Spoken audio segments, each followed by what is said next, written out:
নমস্কার বন্ধুরা, রন্ধনে বন্ধনে আপনাদের অনেক অনেক স্বাগত। আজকে নিয়ে এসেছি নিরামিষ বাঁধাকপির তরকারি।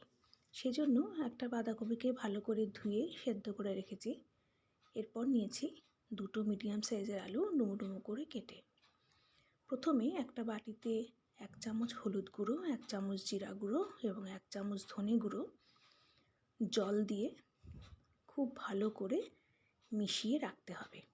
মশলাটা ভালো করে মেশানো হয়ে গেলে এবার দিয়ে দেব কড়াইতে 2 টেবিল চামচ তেল। তেলটা গরম হলে একটা তেজপাতা মাঝখান থেকে ছিঁড়ে দেব। তারপর দেব 1/2 চামচ সাদা জিরে। ফোড়নটাকে একটু নাড়াচাড়া করে দিয়ে দেব কেটে রাখা আলুটা। আলু তেলের মধ্যে দেওয়ার পরে দিলাম 1/2 চামচ হলুদ গুঁড়ো আর স্বাদ অনুসারে নুন আর হলুদ গুঁড়ো দিয়ে গ্যাসটাকে হাইতে রেখে খুব ভালো করে আলুটাকে তেলের মধ্যে ভেজে নিতে হবে।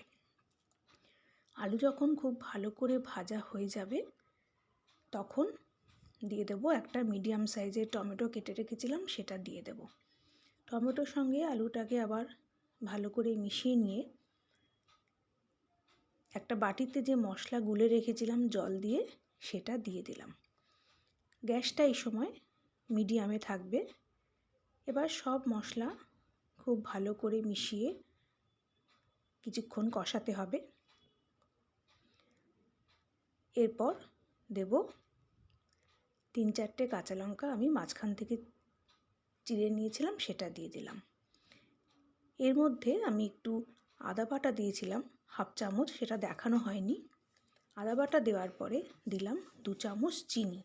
যেহেতু নিরামিষ বাঁধাকপি করছি এজন্য একটু চিনিটা দিলে টেস্টটা ভালো হয়।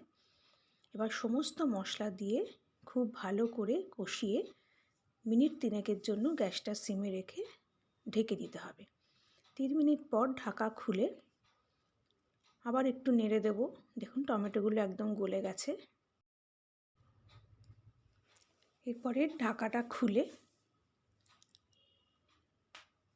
আবার মশলাটাকে একটু নাড়াচাড়া করতে হবে। এখন দেখুন মশলা থেকে কিন্তু সমস্ত তেল রিলিজ করে গেছে। এরপর দিয়ে দিতে হবে সেদ্ধ করে রাখা বাঁধাকপিটা। এই সময় গ্যাসটা একটু হাই করে দেবেন। বাঁধাকপি দিয়ে সমস্ত মশলার সঙ্গে খুব ভালো করে মিশিয়ে নিতে হবে।